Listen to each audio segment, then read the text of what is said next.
I found out my son had rented out my future the way other people rent out a garage. There's a particular kind of cold that comes from a phone screen lighting up on a kitchen counter at 10 at night, face down, buzzing once, buzzing twice, and you weren't even trying to look. I was just reaching for my reading glasses. That's all.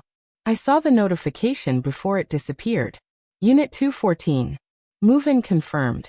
Access code sent. I stood there with my glasses in my hand, and I didn't move for a long moment. I didn't cry. I just stood there. That's the moment I want to start with, because everything after it, I did on purpose. My name is Carol Ann Whitfield. I am 68 years old. I have lived in this house for 31 years, the house my husband Roy and I bought back when the street still had a working dairy at the end of it. Roy's been gone 6 years now. Heart, in his sleep, no warning, no long goodbye, just a man who went to bed the same as always and didn't wake up. I was a claims adjuster for 32 years before I retired, the kind of job where you learn to read a document 3 times before you sign it, because the 4th read is always the one where you find what they didn't want you to see. I raised one son, Daniel, mostly on my own those last years, because Roy traveled for work more than either of us wanted. I am the kind of woman people describe as sweet, right up until the moment they realize sweet and foolish were never the same word. 2 months before that night in the kitchen, I had signed a lease. Independent living, not assisted, not yet. A place called Cedarview Commons, Unit 214, 2nd floor, corner unit with a little balcony that got the morning sun. I'd sold nothing yet. I still own this house free and clear, the house Roy and I paid off 11 years before he died. But I was tired. I was tired of the stairs, tired of the gutters, tired of a house built for a family of 3 that now only ever held one. I found Cedarview on my own, toured it on my own, signed the lease on my own, because I am a grown woman, and that's the kind of decision a grown woman is allowed to make without a committee meeting. I told Daniel about it over dinner, 3 days after I signed. He didn't say much. He said, and well, if that's what you want, Mom, and then he changed the subject to his fantasy football league, and I let him, because that's what mothers do. We let the silences pass. We assume the silence means nothing. That's usually a mistake, and it was one here too. Tuesday came gray and steady, the kind of Tuesday that doesn't announce itself as the day everything starts to come apart. I drove out to Cedarview that morning just to walk the halls again, to picture where my reading chair would go. The manager, a woman named Priya with a laminated binder and a kind, tired smile, greeted me by name before I'd even said it. "Mrs. Whitfield, good you're here," she said. "Your son dropped off the first load this morning. We had him sign the storage acknowledgement since you weren't in yet." I asked her what she meant by the first load. She turned the binder around so I could see it. Unit 214, storage overflow request approved. Daniel R. Whitfield authorized contact. 6 boxes marked fragile china. 2 marked Dan's tools. 1 marked garage misc. I want you to understand what that binder was telling me, in the calm, bureaucratic language institutions use when they have no idea they're handing you a bomb. My son had not rented me a home. He had rented himself a storage unit that happened to have a bed and a bathroom and a view. And he'd done it before I'd unpacked so much as a coffee mug. I asked to see the paperwork. Priya, God bless her, had no idea she was doing anything but her job.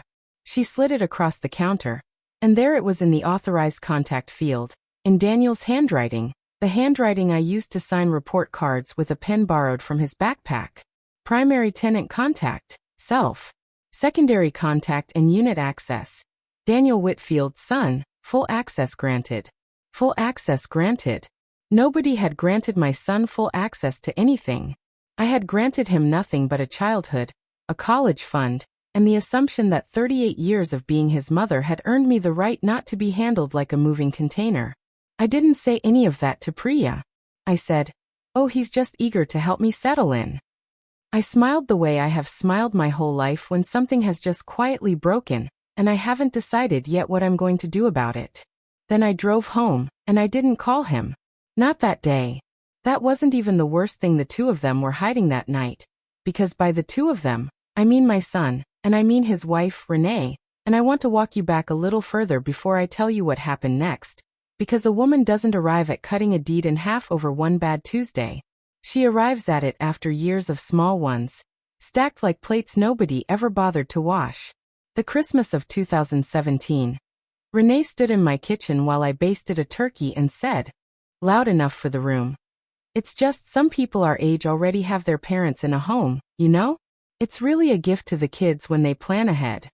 She smiled when she said it. She always smiled when she said the cruel things, like the smile was a receipt proving she hadn't meant it that way. The summer of 2019, Daniel sat at my table and told me, gently, that maybe I shouldn't drive to Roy's grave alone anymore, that maybe it wasn't good for me to dwell. I said I'd think about it. I did not think about it. I drove there the next morning at 6, before either of them could offer to come along and supervise my grief. The spring of 2021, I offered to help with their mortgage refinance, a small gift, nothing that would have hurt me, and Renee said in front of Daniel, "Oh, we don't need charity, Carol, we're not that kind of family." And then 2 weeks later I found out they'd taken a loan from her mother instead, because apparently that kind of family was fine, just not mine. And this past Thanksgiving, Daniel's toast, I still remember it, word for word. To Mom, who's finally starting to think about her future instead of holding on to the past. He raised his glass like he'd said something kind. Everyone at that table nodded along like sheep at a fence line, and I raised my glass too, because what else do you do? And I said nothing, because I hadn't yet learned what I already knew that Tuesday in Priya's office. That some people's love comes with an inventory clause. Here's the thing about a pattern. 1 bad moment is an accident. 2 is a coincidence. 5 stacked up over years, each one delivered with a smile. Each one designed so you can never quite prove it was on purpose. That's not an accident anymore. That's a plan. And I am very, very good at recognizing a plan, because reading other people's fine print was my entire career. I drove home from Cedarview that Tuesday and I didn't sleep well, but I also didn't panic. I sat in Roy's old chair. I never got rid of it, don't ask me why, I just never could. And I thought about the folder in my closet. The one nobody in my family had ever asked to see, because nobody in my family had ever thought to ask what a woman like me might actually own. By Friday, I still hadn't said a word to Daniel. I wanted more than a guess. I wanted the whole shape of it, and I got it by accident, the way the truth usually arrives, sideways, through a door somebody forgot to close. I'd driven over to drop off a casserole dish Renee had left at Easter, because that's the kind of small errand a mother runs without being asked. Their kitchen window was cracked for the breeze, and I was halfway up the walk when I heard my own name. "She doesn't need the house anymore. That's the whole point," Renee was saying. "She signed the lease. She's basically already gone. We use the storage there for the overflow. We use this place to list it fast before she changes her mind. And by the time she's settled and over, there it's done. She'll thank us." And Daniel, my son, my boy who I nursed through croup and taught to ride a bike on this very street, Daniel said, "I just don't want her asking a lot of questions about the listing before it's live. Once it's live, she can't really undo it. It's easier if she just finds out after." I stood on that walk with a casserole dish in my hands like a woman holding a stone she didn't yet know what to do with. It's easier if she just finds out after. That's not a son worried about his mother's transition into a smaller life.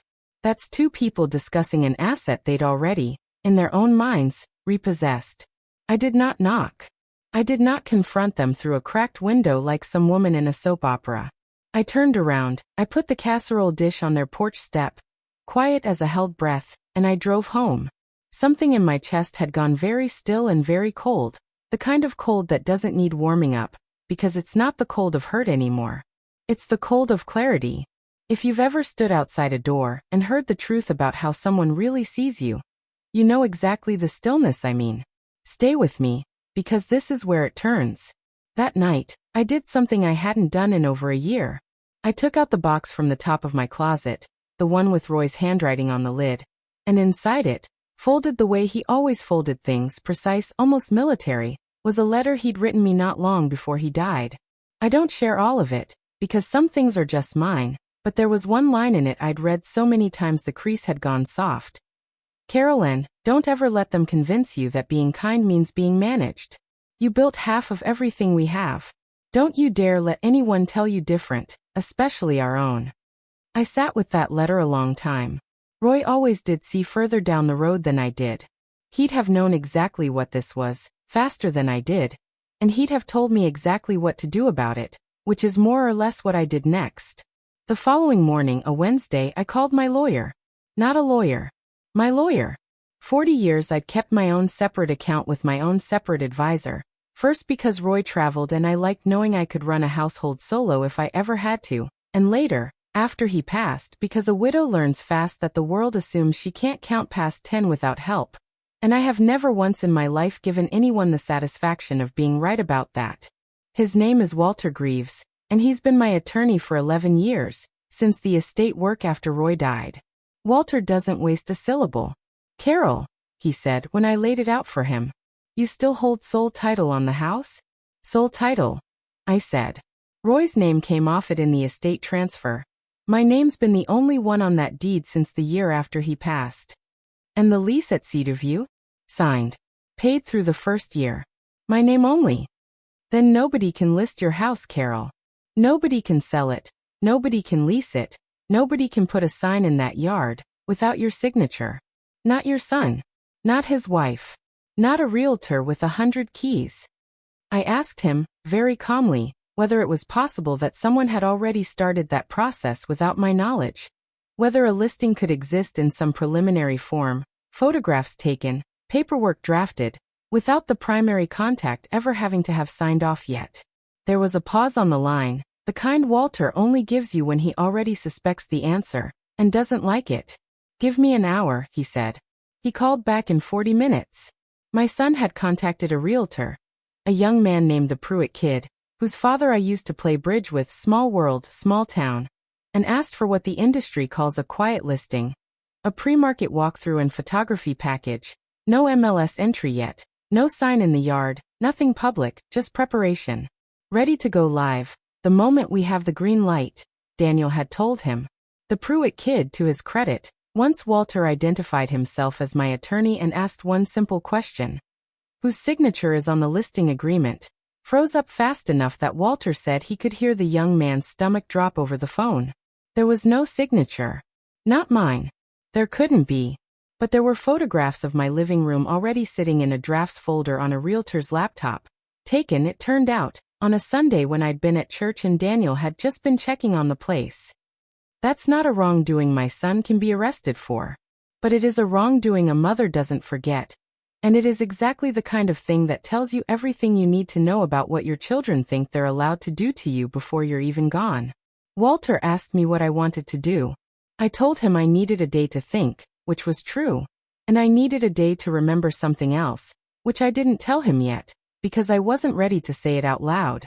Here is the thing my son didn't know, the thing nobody in my family had ever bothered to ask about, because nobody in my family had ever once, in 31 years, asked me a single question about how Roy and I actually structured our finances. When Roy and I bought this house, we didn't buy it outright. We financed part of it through a private note held by Roy's mother, may she rest, a small family loan with an unusual clause neither of my in-laws' children ever knew existed, because it was between Roy, his mother, and me, a clause that gave me, as the surviving spouse and sole title holder, the contractual right to call the note due in full within 90 days if the property was ever listed, marketed, or transferred without my written authorization. Roy's mother put that clause in, God rest her sharp old soul, because she never trusted her own son's side of the family not to try something exactly like this one day. And she trusted me, her daughter-in-law, more than she trusted her own blood.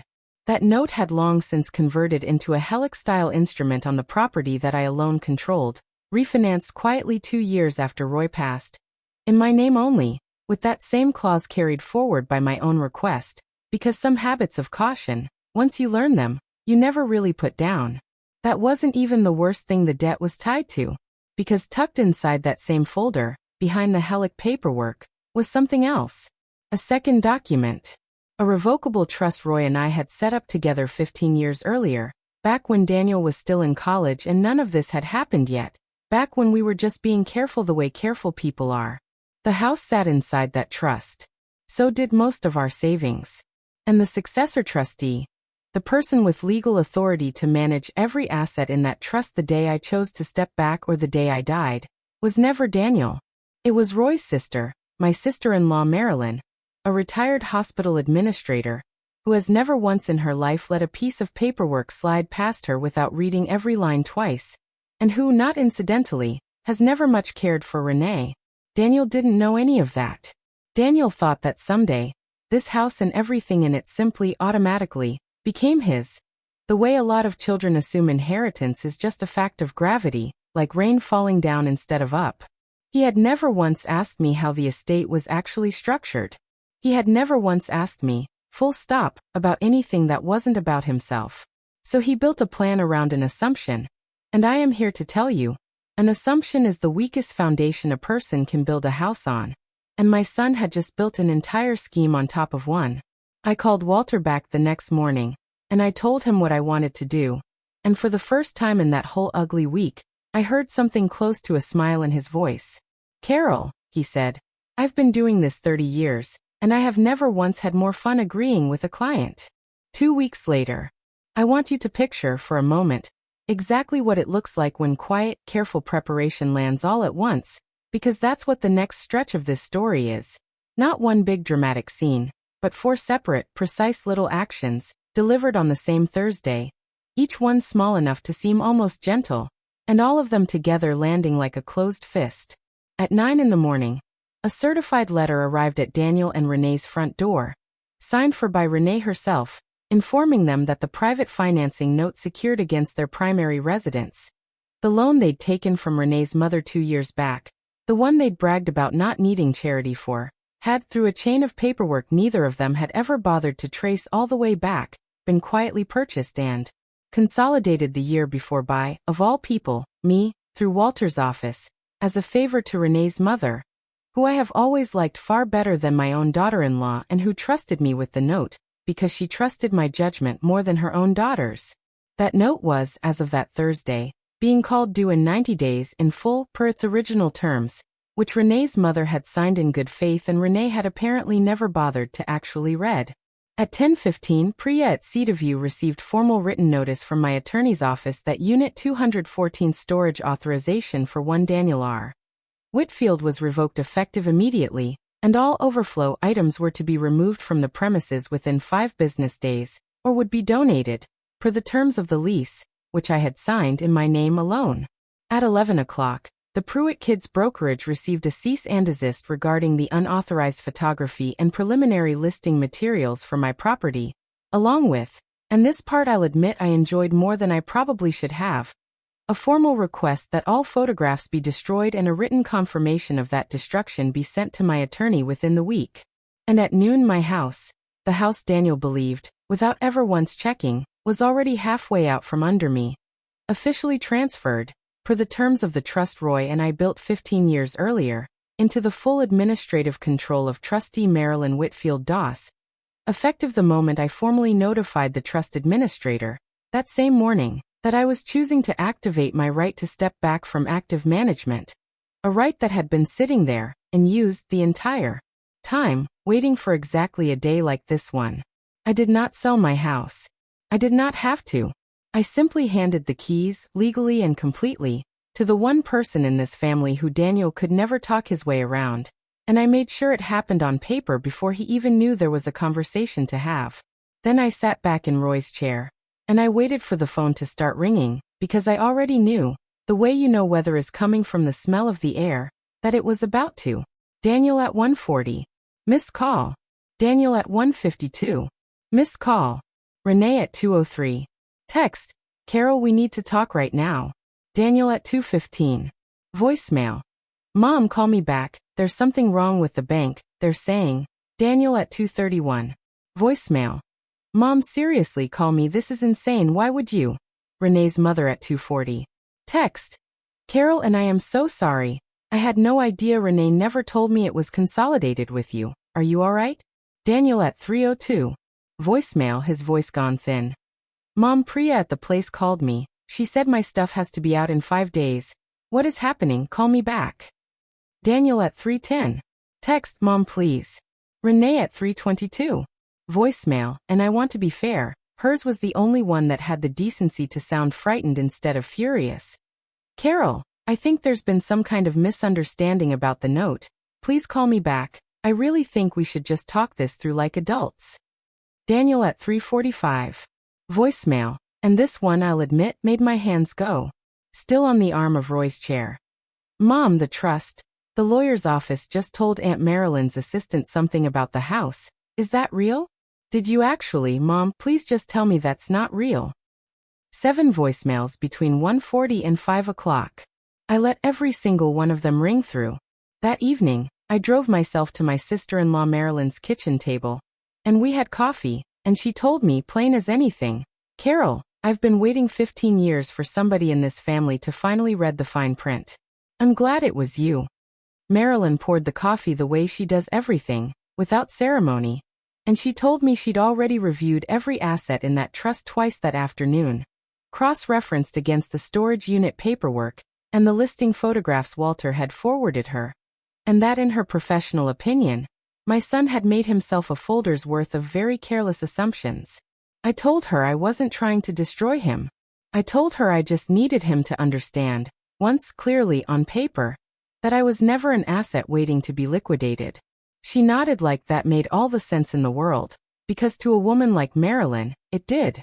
Daniel showed up at my door 2 days later, unannounced, and I want to be honest with you. Some part of me had rehearsed this moment for 2 weeks, and some part of me still wasn't ready for how he looked standing on my porch. He looked like a much younger man than 68 makes him feel to me some days, and he looked scared, and underneath the scared, he looked ashamed, which is the only expression on his face in years that's told me the truth. I let him in. I made coffee. I did not raise my voice, not once, and I want you to understand, that was the hardest part of this entire ordeal. Harder than the certified letters. Harder than the trust paperwork. Sitting across from my own child and speaking softly while every part of me wanted to shout 31 years of quiet math right into his face. How much rent have you paid me? I asked him, once we were both seated. Not how could you? Not, why would you do this to me? Just that. A number question. Because I already knew the answer, and I wanted him to say it out loud. None, he said. How much did you ask before you told a realtor to photograph my living room? None, he said again quieter. How long were you and Renee planning that quiet listing before that certified letter landed on your porch? He didn't answer that one for a long time. Then he said, we were just thinking ahead. Trying to make things easier for you before you got overwhelmed by it all. Apologies in the wrong order are not apologies, I told him. They are negotiations. You are not apologizing for what you did. You are apologizing that it didn't work. I said it gently. I meant every word of it as a fact, not a wound. He put his head down on my kitchen table, the same table he did his algebra homework on, and he cried, which I had genuinely never expected from him. Not once in his adult life, and Renee, I'll give her this much credit, sat beside him and didn't say a single defensive word the entire time, which was more restraint than I'd seen from her in years. I did not hand the house back to him that day. I told him plainly that the trust would remain with Marilyn as long as I chose, that the storage unit was already emptied and his boxes were sitting in his own garage where they belonged, and that the note on his own mortgage, the one he'd inherited responsibility for the day Renee's mother signed it over to me, would remain due on the agreed schedule, 90 days, not a day sooner, not a day later, because a woman keeps her word even to people who never kept theirs to her. But I also told him one thing I meant with my whole heart, because dignity was never something I intended to trade away just because I'd won. There is a trust fund I set up years ago, quietly for my granddaughter, Daniel and Renee's youngest, little B, 7 years old, sharp as a tack, the only one in that house who ever noticed anything was wrong before the grown-ups did. 2 weeks before all of this came to a head, B had asked me out of nowhere, sitting on my porch steps eating popsicles. Grandma, are you sad about moving? Dad said you don't need this house anymore, but I think you like it here. Out of the mouths of babes. I told Daniel that trust fund for B was never touched, never at risk, never on the table, no matter what happened between the two of us, because whatever my son had become capable of, his daughter had done nothing but tell me the truth on a porch step with blue popsicle juice running down her wrist, and I was not about to let his failure cost her a single dollar of her future. That's the mercy I chose to offer. Not forgiveness handed over cheap and fast. Not a door thrown wide open like nothing happened.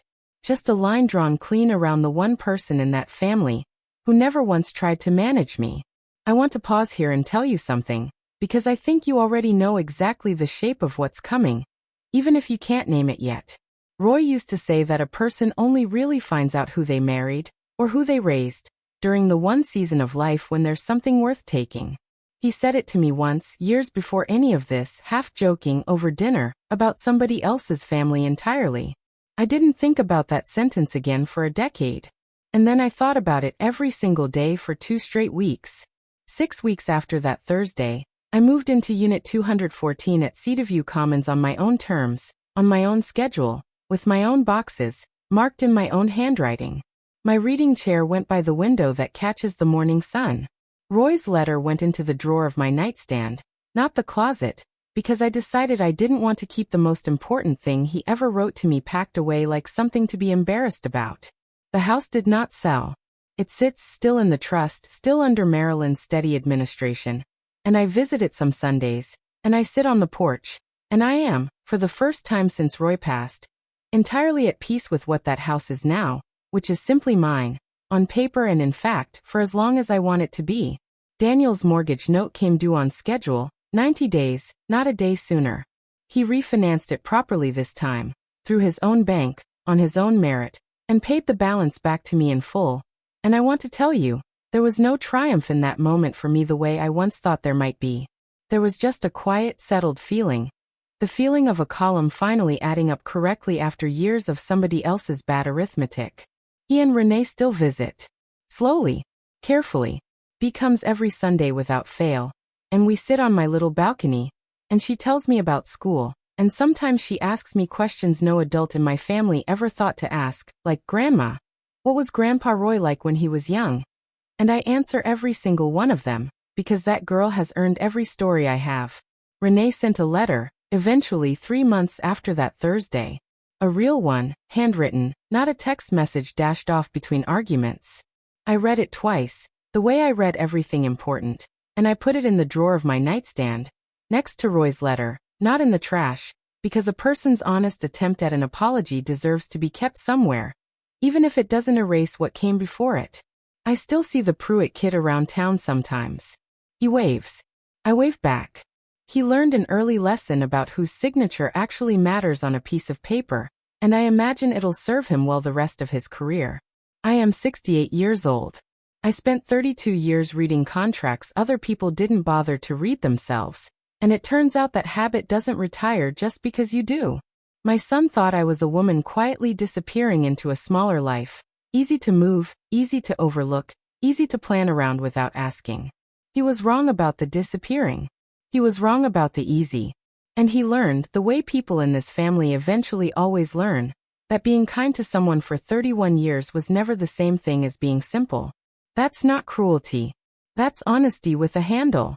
I sleep well these days, in my little corner unit with the morning sun, in the bed I chose, under the roof I chose, in the life I built back the moment somebody tried to take it without asking. And some nights, before I turn off the lamp, I take Roy's letter out of the drawer and I read that one line again. The one about never letting anyone convince me that being kind means being managed. And I think, Roy, you'd have loved watching this play out almost as much as I did. And she slept the way a woman sleeps when she finally stopped asking permission for a life that was already hers.